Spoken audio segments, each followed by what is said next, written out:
Hello and welcome to the Man Cave here at Wistful Vistas in beautiful suburban San Diego, California. We are heading down into the very last days of October, family and friends, and tomorrow evening we will have our neighborhood children running around demanding candy. Always a fun time of the year. Speaking of candy, how about motorcycle candy? I have recently ordered and now received some pieces for the Aprilia. The Aprilia has been feeling rather neglected in the Man Cave because a lot of attention has been lavished over the Ducati Panigale V4S, full carbon, custom by Jared Campesian Dado Rados. Sorry guys, I got to put all that in or I get letters from Jared. He's so jealous. That is not true, but it's fun to say. So I've ordered a couple of carbon fiber pieces for the Aprilia, and it continues a theme that I had started. I have some carbon fiber side panels on it and a carbon fiber rear hugger, or fender as you prefer, that I've installed. And to bring Jarrett back into the picture, he prefers to stay on the matte side. I think as long as the rest of the body is shiny, that the gloss carbon fiber is best. Now this is a new company I'm trying. It's a company called Motocomposites, and they're located overseas in Germany, I believe. I'll double check that and give a description so that you can decide whether you want to use them yourself or not.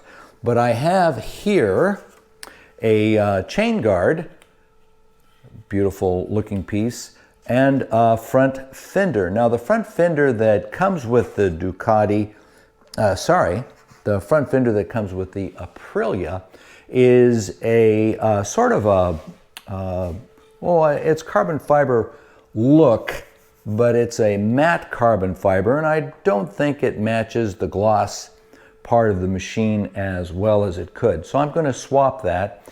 There's a couple little details that make it kind of fiddly to do, and I'll explain that as we go along. This hopefully will go on rather easily. I'll just say that my experience with carbon fiber at this point is rather mixed, or replacement body pieces, particularly the carbon fiber, because it's generally molded off of a standard factory OEM piece, and you can sometimes get migration, I'm going to call it, some movement around of the little mounting holes, and you have to do some trim.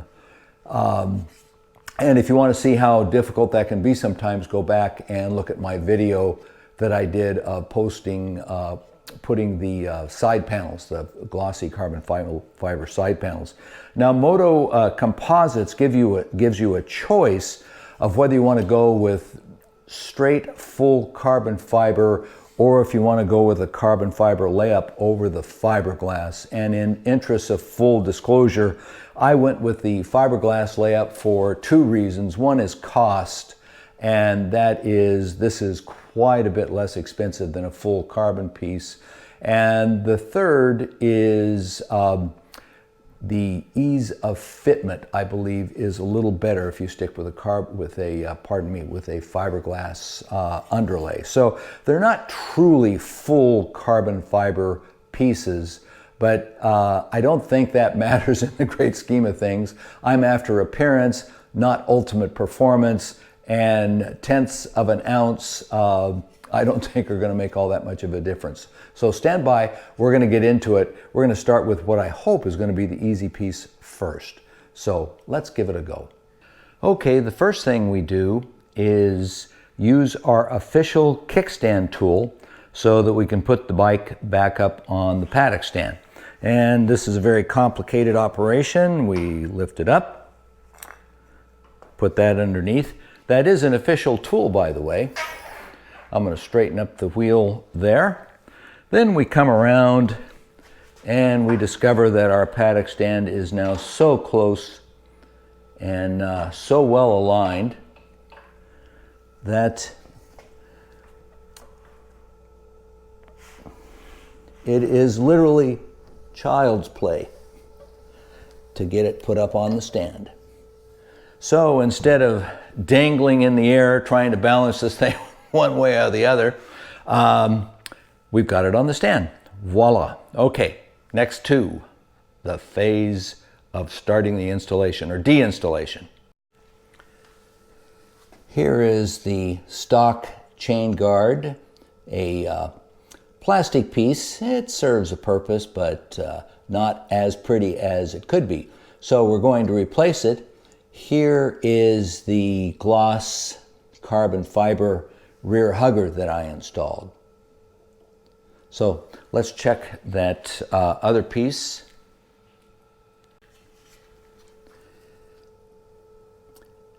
Here's the Motocomposites piece we're going to replace it with.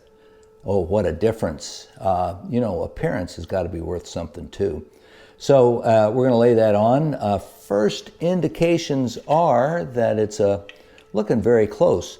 We're going to have to approach those screws from the other side of the motorcycle, however. So that'll be a little complication. We'll tackle it in a moment. Okay, phase one. There is the chain guard installed. That's good for a couple of 100 miles an hour, and it matches that rear hugger pretty well. I'll get a shot out in the sunshine later on. But not a terribly easy job because of the tight spaces you have to work with. And I had to use a couple of washers because the carbon fiber piece, replacement piece, is much thinner than the original plastic. But judge for yourself. I think it's kind of nice looking. Hello everybody, welcome to the Man Cave here at Wistful Vistas in beautiful suburban San Diego, California. We are fresh off the Thanksgiving holidays, just came back late yesterday evening in fact, suffering a little car lag, not jet lag, but a little car lag. And along with that Thanksgiving holiday from Tuesday evening till actually right now, we have had rain in Southern California. As hard as that is to believe, and that is our version of winter. No ice, no snow, but rain. And when the rain falls, I don't go out. I don't take these machines out because quite actually, I don't have to. So that's a great time to stay in the man cave and do a couple of projects, which is what we're going to do today. I've done a chain guard in glossy carbon on the Aprilia Tuono Thunder. Today we're going to do the front fender in glossy carbon on Tuono Thunder, the 2017 Aprilia. So stand by, let's get into that. Here's the front fender we will be installing. The standard fender that comes with a 2017 Aprilia, factory in any case, is a matte finish. It's faux carbon, and it's not really carbon. It's a carbon weave over a plastic underbody. And this, quite honestly, is the same. It's a carbon weave laid over, hand laid up fiberglass mat. You can see the patterning in there. And the reason I went with this from the company I purchased the product from is, quite honestly, it's a street machine. I'm not building it for a special purpose. And it was about another $100 for that full carbon fiber version. So I'm trusting this might be a little bit more durable and certainly looks the part and is a nice substitute, I think. It'll add to the other gloss carbon fiber I've had on it. One note. This is a brand new piece. There are holes pre-drilled for the attaching bolts, but there are no holes pre-drilled. There needs to be one here and another one somewhere along in here for the brake lines that run around the front suspension assembly. And it's always fun to drill a brand new piece of bodywork that you've purchased because you can screw it up. Will we do the same? Stay tuned as we delve into the mysteries of the replacement of a carbon fiber-ish front fender. There are 4 attachment points that hold the fender to the front end of the Aprilia. 4 of these are 4 millimeter. There is an attachment point for the brake distribution or pickup. That might be the pickup for the ABS, not entirely certain, but that's 2.5 millimeter. There is another point, I'm not sure this is going to show up in the interior of the fender here, and that's not screwed in. That's kind of a press push fitment that goes into the fender there, and that will need to be removed, and we'll have to drill fresh holes for this piece here and this piece up here on the fender I've gotten. So I was advised to remove these four. They're replicated on the other side of the machine. I was advised to remove those four first, then this one, and then try to get the fender to the point where I can reach underneath and help push that other part out. So that's exactly what we're going to do. So stand by. There is no torque setting to these, and they go into threaded bosses. So there's no bolt or nut to get to the other side. Experience says they're not threaded in too tightly. So we will back these out, save the washers. There is a washer attached, a nicely warped washer. I wonder if that's on purpose to hold some torque on it. So we'll go after this one next. Undo that as well.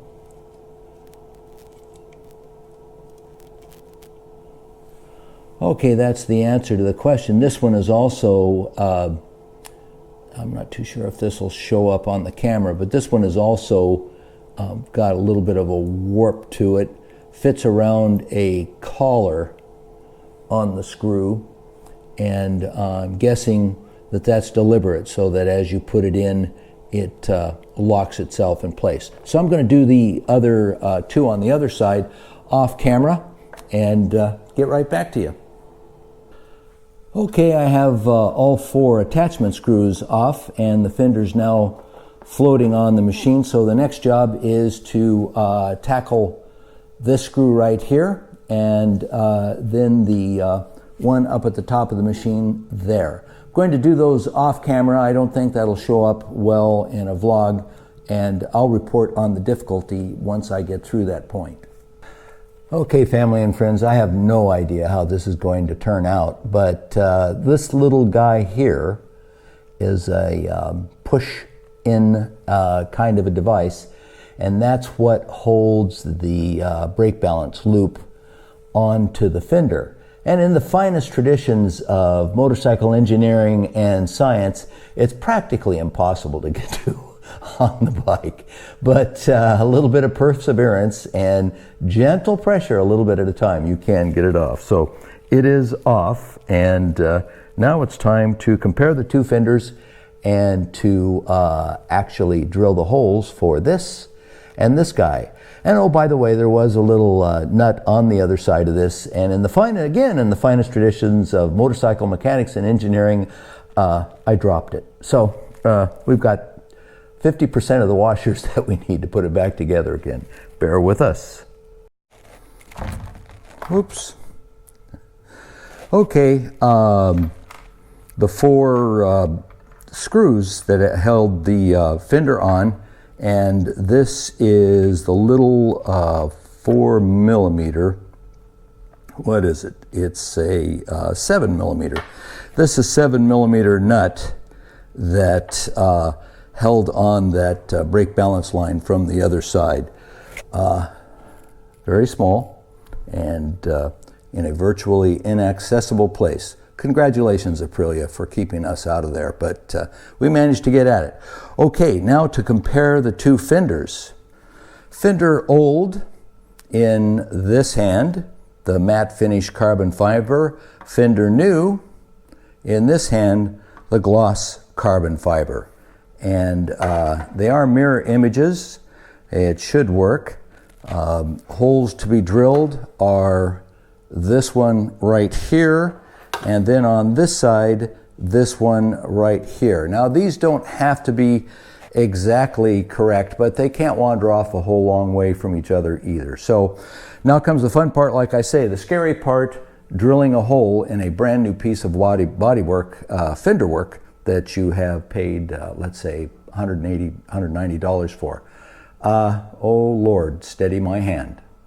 So thanks to our European brethren for being so resolutely metric, while we are so resolutely pounds foot. I don't know if that's how we say, inches, feet, whatever.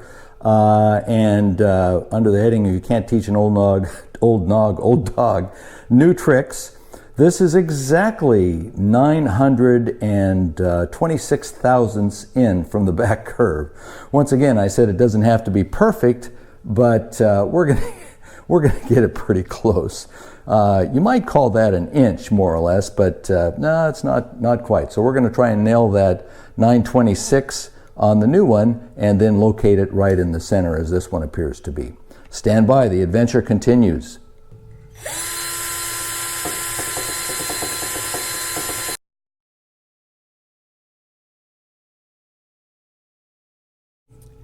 If I had some advice on how to thread the replacement unit on the machine, I would give it, but it's really just a combination of pushing and pulling and being firm enough to get it around the fork stanchions, but at the same time not so forceful enough that you break or scar up the doggone thing.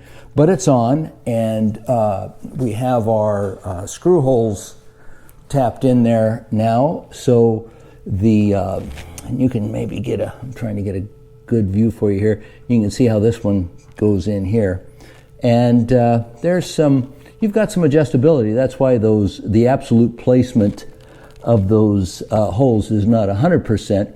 You can't be an inch off. You can't be maybe a half inch off or a quarter inch. But now we're just going to put the fasteners back on and celebrate it. Stand by. Well, ladies and gentlemen, it is installed, and the part that actually, as per usual, the hardest part is the part that you least expect to be hard, and that was that little brake balance push plug up at the upper rear there, which was very dickens to get into and get a hold of and to get it pushed into place. That turned out to be really hard, silly hard as a matter of fact. But it's in. I think it's very pretty, actually, and it matches some of the other carbon fiber we've got installed on Tony Thunder here, including, of course, the Aprilia system, these side panels, and the rear hugger. I don't know if that's going to come out too well. But in any case, it's in, it's done. I'm glad that it's over. The whole job should take less than an hour, but because of that little guy back way up in the back there, I'm not too sure if this is going to show up or not. Let's see if I can get my hand and point out the area. This guy right here is a real issue, access and getting the hole size just right for that push pin. I would suggest if you do that and you use the same part, and I'll give you the part numbers and the name of the company that I purchased that from, that when you drill your hole, you go a little bit oversized rather than exactly the same size to fit it in. Okay, as is usual here at Wistful Vistas in the Man Cave, it's time to sign off. We have rain coming, more rain coming. We've got about 2 days, 2.5 days with cool temps, and then we have the better part of a week with rain heading our way. Now I know once again you're going to feel very sorry for me in San Diego, California, but hey, that's just the way we are. We're spoiled. All right, talk to you later. See you out on the road soon, I hope.